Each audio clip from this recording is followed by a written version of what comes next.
pleno coração do Ribatejo está situada a herdade de Muge, propriedade da Casa Cadaval desde o século XVII. Localizada na margem esquerda do Rio Tejo, é uma das maiores explorações agrícolas nacionais, com quase 5.000 hectares. Nesta vasta área e de solos muito diversos, há um pouco de tudo. Montado de sobro, culturas de regadio, como o tomate de indústria, o arroz e o milho. Há ainda espaço para o gado bovino e para a vinha, de onde saem alguns dos mais prestigiados vinhos da região do Tejo.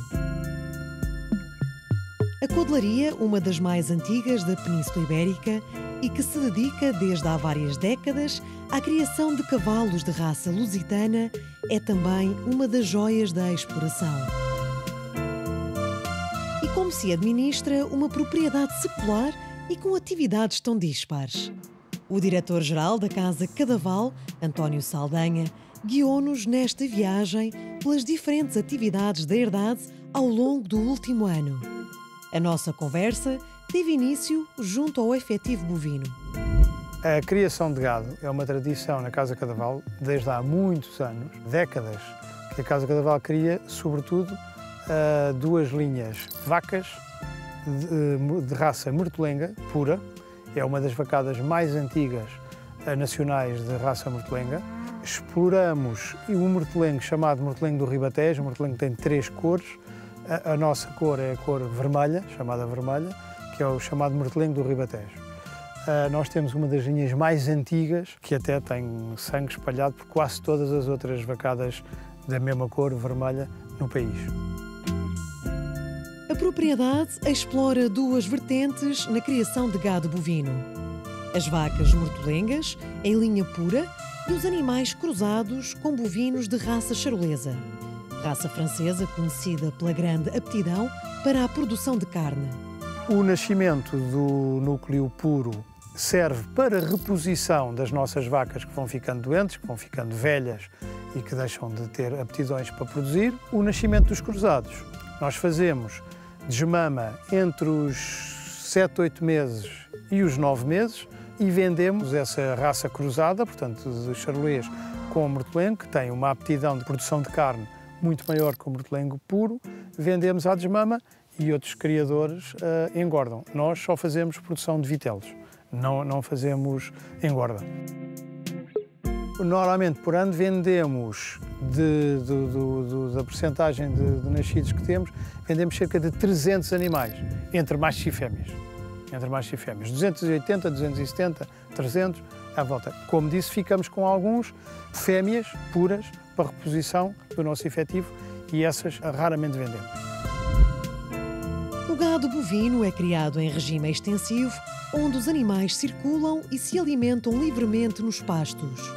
Eles nascem, crescem e morrem na natureza. Portanto, têm condições bastante boas. A densidade de animais que temos, nós temos cerca de 340 vacas puras, cerca de 50 exploradas em linha pura e o resto é explorado em linha cruzada.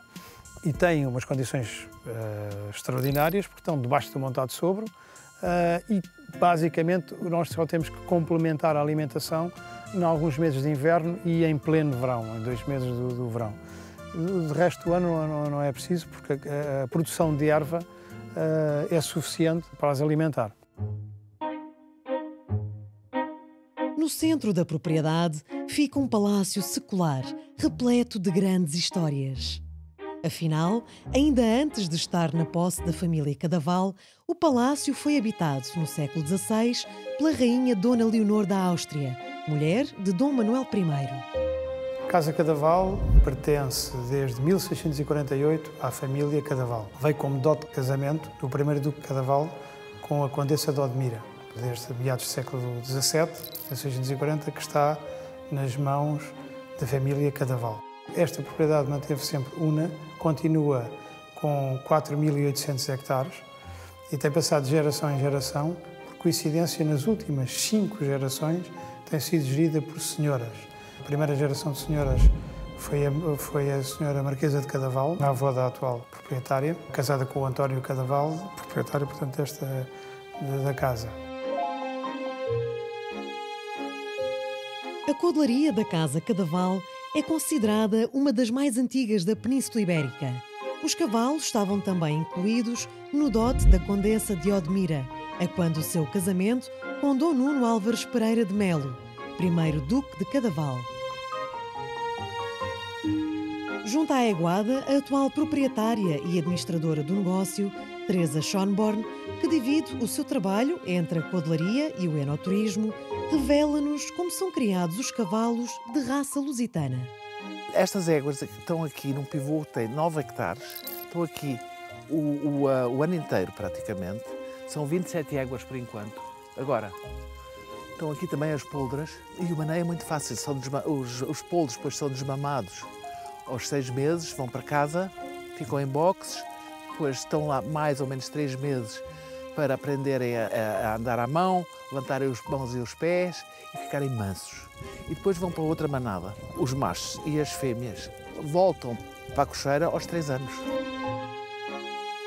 A codelaria investe numa cuidadosa seleção zootécnica dos animais. Nós fazemos uma coisa já há muito tempo, há 12 anos pelo menos.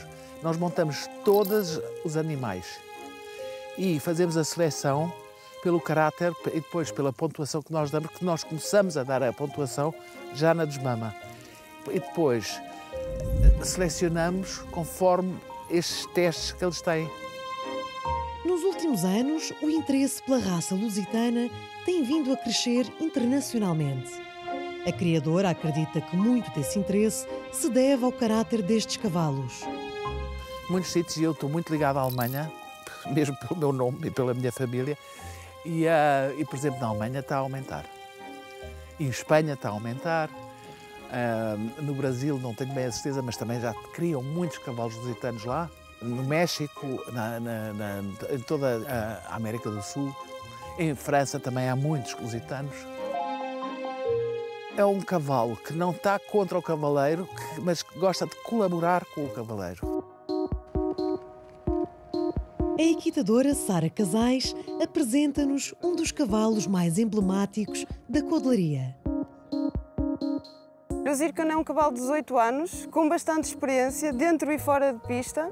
É um cavalo que já competiu a grande prémio, já esteve na Alemanha, competiu em Portugal também.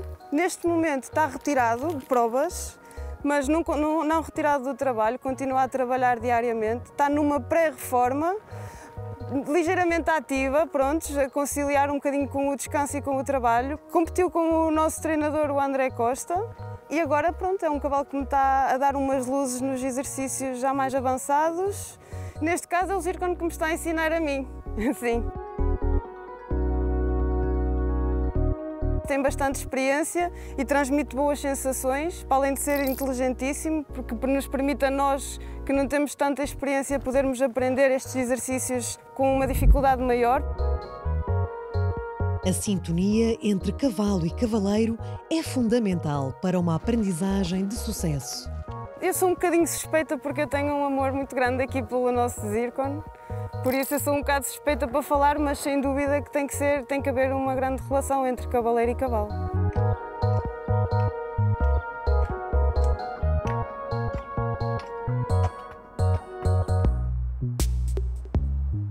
Retomamos agora a nossa conversa com António Saldanha para nos falar da forma como as várias atividades agropecuárias estão distribuídas na propriedade.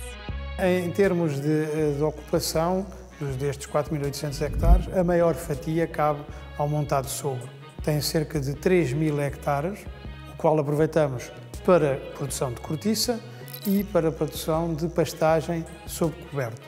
Aí temos os cavalos lusitanos e as vacas, que temos uma raça portuguesa que é a vaca mortolenga.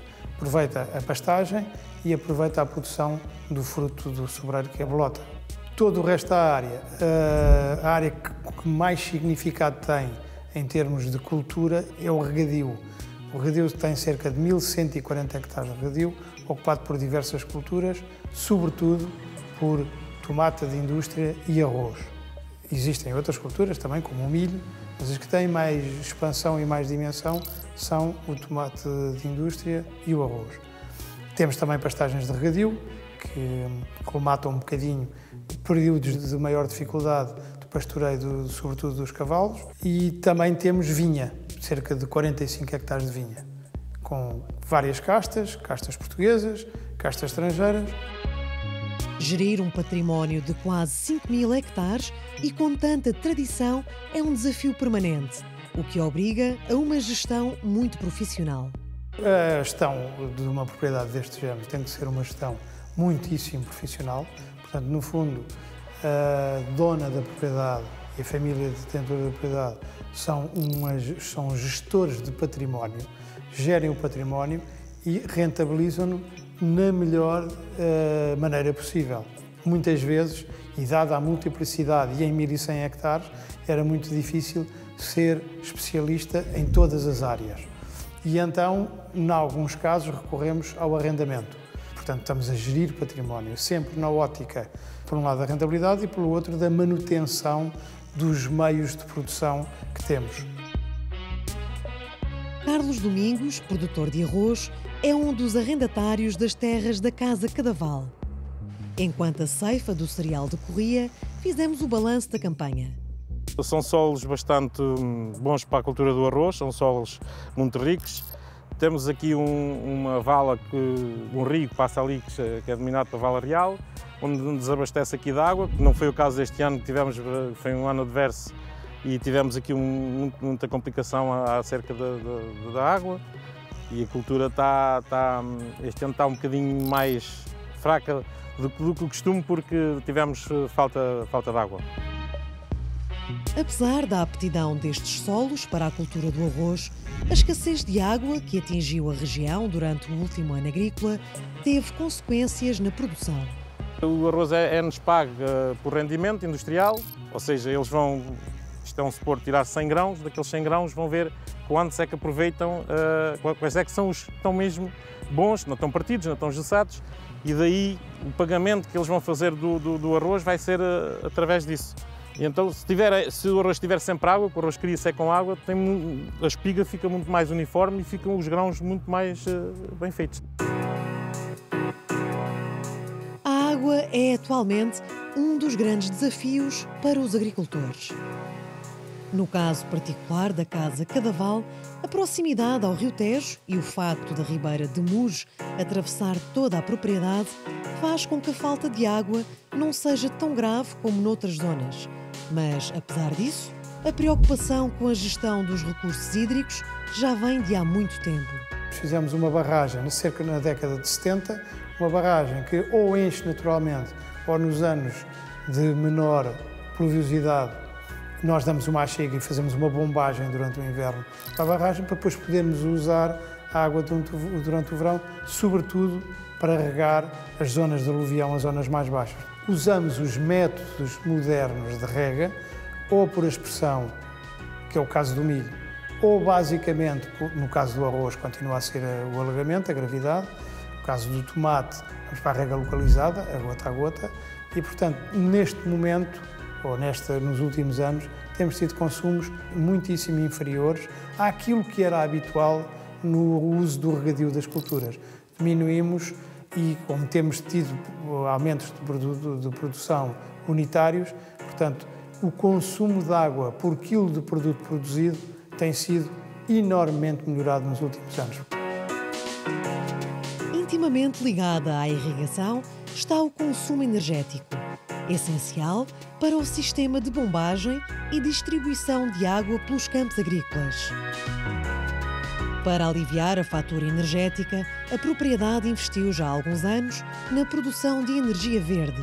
Nós, há 6, 7 anos, instalámos uns painéis fotovoltaicos na quantidade que a lei permitia e produzimos entre 50% a 60% do valor de energia elétrica que consumimos atualmente. Passado o período de amortização dos equipamentos, os painéis fotovoltaicos, portanto, passamos a ter uma ajuda e uma conta de cultura nessa rubrica da energia muito mais confortável. A transformação que o regadio sofreu nas últimas 3 décadas no Ribatejo fez do milho uma cultura ímpar na região. Cultura essa em que a propriedade continua a apostar.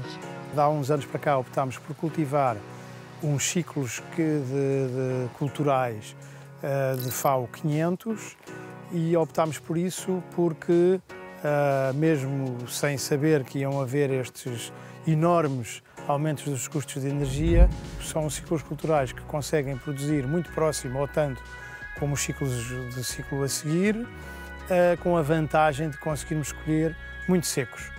Prolongamos a cultura no campo exatamente para podermos colher com baixas umidades, ou seja, ter uma fatura de secador, um custo de secagem ligeiramente ou bastante mais baixo do que seria normal e do que se fazia há 30 anos atrás. A área dedicada à cultura do milho já foi bem maior, mas hoje, graças a uma gestão rigorosa, é possível atingir-se produções excepcionais. Esta cultura é uma cultura bastante exigente e para a qual nós, ao exigirmos e estamos a trabalhar no topo, temos que olhar para todos os elementos nutritivos da planta, macronutrientes e micronutrientes, temos que olhar para todos, temos que lhes fornecer todos. São terras de aluvião do Vale do Tejo, são terras muito ricas, que permitem também ter este tipo de produções. Escolhemos o ciclo em função da época de cultivo que conseguimos ter aqui nesta região. Da seara seguimos até à vinha mais antiga da herdade, plantada há mais de 80 anos com videiras da casta trincadeira, uma casta nobre do Ribatejo. Neste momento estamos a fazer a vindima, como se pode ver, vindima manual. E manual porque estamos numa vinha com mais de 80 anos, que dá uma uva de casta trincadeira preta, uma uva nobre, que produz um vinho que nós fazemos monovarietal, monocasta, um vinho de reconhecida qualidade. Vindima manual também, porquê? Porque nos permite escolher os cachos que são colocados, são vindimados manualmente, escolhidos e postos dentro de caixas para poder entrar na adega. Atualmente, a herdade de Muge explora uma área de vinha de pouco mais de 40 hectares, como resultado de uma estratégia que privilegia a produção de vinhos de elevada diferenciação. No entanto, ao longo das últimas décadas, a viticultura conheceu várias etapas.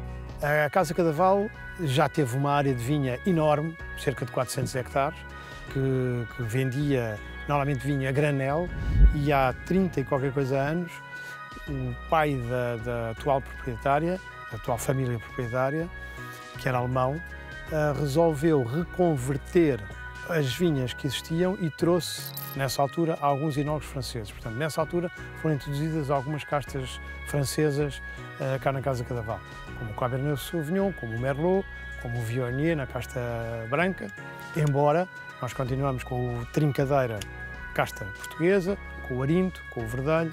Fizemos uma pequena vinha por reconhecimento da minha patroa, que é alemã.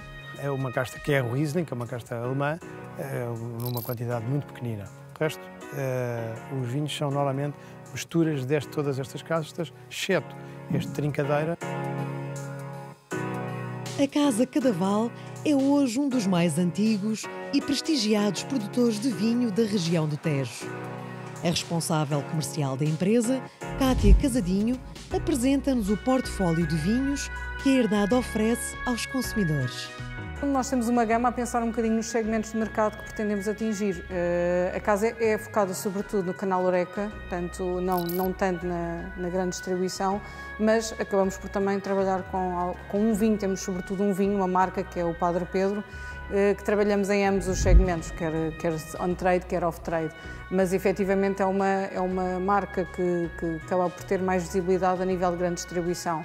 Depois temos outras gramas e outros segmentos de vinhos, a maior parte deles ou blends, ou no fundo uma mistura de castas, que é por exemplo, o Casa Cadaval Colheita, que são vinhos são direcionados exclusivamente para o canal Oreca, com uma relação preço-qualidade fantásticos.